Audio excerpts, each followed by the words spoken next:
या मित्रांनो, आज विस्की 94 केली. 94 करतो याचा अर्थ हे नाही की 94 मी सिप करूनच पितो.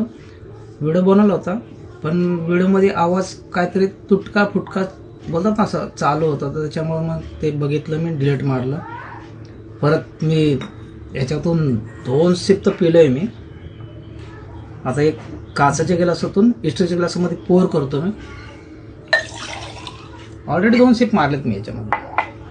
ऑनेस्टली त्याच्यात काय एवढं. आणि हे तर मी रोज एक पितच असतो. आणि मडक्याचं पाणी टाकलं खास करून याच्यामध्ये. मडक्याचं पाणीचं तत्व काय माहिती आहे का, जे मोठे लोक लाख रुपयाचं पाणी प्लास्टिकच्या बॉटलमधून विकत घेऊन पितात आहे ना, ते मी माझं स्वतः मडक्यामध्ये तसं मी पाणी बनवलं खास करून, की भरपूर प्रोटीन आहे त्या पाणीमध्ये. त्याच्यामध्ये मी तुम्हाला ऑनेस्टली सांगतो, अकोड होत नाही आपल्याला 1 लाख रुपयाचं पाणी प्यायला. त्याच्यामध्ये मी मडक्यामध्ये सोनं टाकलंय. सोनं बोलत लय मोठं टाकलं नाही बाबा. 1 ग्राम सोनं आहे, 1 ग्राम चांदी आहे, 1 रुद्राक्ष आहे आणि कॉपरचं भांड आहे. त्याच्यात ते भरून ठेवलं ना तर रातभरमध्ये हे 1 लाख रुपयाचं पाणी बनते मडक्यामध्ये खास करून. आता तर ड्रिंक तर केली, आता परत अजून सिप मारतो. चकणीला आज बनवलं होतं मटण बनवलं होतं मस्तपैकी. मटणाचा फॅट होता, म्हणजे चरबी ज्याला म्हणतात. ते चरबी जर खाल्ली ना पूर्ण आतडीनं एकदम क्लिअर आणि एकदम साफ होते सकाळपर्यंत. ते काय की पूर्ण त्याच्यामध्ये ऑइल असते.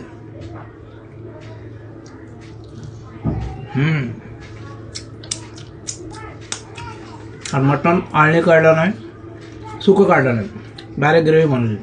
त्याचं कारण काय माहिती का, जे बकऱ्याचं मटण ह्याला कमीत कमी 8 ते 7 शिट्ट्या द्यावा लागतो.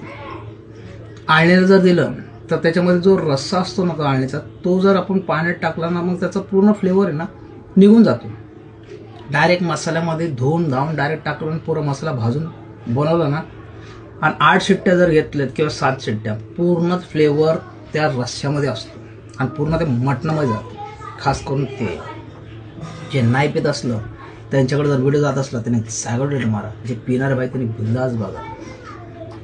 आणि मित्रांनो, तुम्हाला एक खरं क्लिअर सांगतो, ज्याचा पोट साफ तो व्यवस्थित आणि एकदम बॉडी त्याची छान. मी ड्रिंक करतो, मी सगळ्याला हेच सांगत असतो, पोट नेहमी साफ ठेवा तुमचं. इसोपगोल येतोय, इसोपगोल मेडिकलमध्ये 100 रुपयाचं इसोपगोलचं पॅकेट येतं. मी रोज काय करतो माहिती आहे का, 1 ग्लास दूध गरम करतो, त्याच्यामध्ये इसोपगोलचा 1 चमचा टाकतो, थोडंसं हळद टाकतो आणि थोडंसं 1 चमचा तूप टाकतो, गावरान तूप, जे गायचं गावरान तूप आहे ते टाकून मी ज्या टायमाला माझं सगळं जेवण वगैरे सगळं झालं आणि मी बेडवर झोपायला चाललो, त्या टायमाला मी ते 1 ग्लास दूध पितो. ड्रिंक केल्यानंतर सुद्धा कोणाला पचत नसेल ते मला माहिती आहे, पण मला पचते दही तूप दूध. ड्रिंक केल्यानंतर मी ज्या टायमाला झोपायला जातो त्या टायमाला मी ते करतो. आणि ड्रिंक केल्यानंतर मी ते 1-1.5 तासानंतर जेवल्यानंतर मी जेव्हा झोपतो ना, त्या टायमाला मस्तपैकी दूध पितो, ते सगळं इंग्रेडियंट्स टाकून. आणि सकाळी उठतो ना तर पोट एकदम क्लिअर होतं आणि एकदम शांत राहतं. म्हणून बोलतो मित्रांनो, ड्रिंक करायची आवड आहे ना तर शरीर जपायची पण आवड ठेवा. तुम्हाला एकदम सरळ तुम्हाला दाखवतो. चेस्ट पण एकदम भारी आहे, बायसेप पण भारी आहे, शोल्डर पण भारी आहे, पोट पण भारी आहे. ढेरीबिरी नाही आपले. 50 वर्षाच्या वयामध्ये मेंटेन ठेवावं लागतं स्वतःला. मग हे स्वतः करावं लागतं. आपल्याला एन्जॉय करायचं आहे ना, हे फक्त एन्जॉयसाठी असते, हे नशासाठी नाही. एन्जॉय फक्त एन्जॉयमेंट असते. नशा करून पूर्ण तुम्ही खाणार पिणार नाही ना तर तुमची बॉडी तुम्ही बर्बाद करणार. बॉडी बर्बाद करू नका. चला बाय मित्रांनो. मी माझ्या घरी बसून प्यायचं एन्जॉय करतो, तुम्ही तुमच्या घरी बसून प्यायचं एन्जॉय करा. बाय. पण तुमची बॉडी तुम्ही बर्बाद करू नका. हे पिऊन फक्त कसं एन्जॉयसाठी असते. टेन्शन वगैरे हे ते सगळं बंद करा. एन्जॉय करा फक्त लाईफमध्ये. एन्जॉय. ही लाईफ परत येणार नाही. एकदा गेल्यावर टिक मार्क झाली ना एकदा, माणूस सरळ वर गेला. चला बाय मित्रांनो.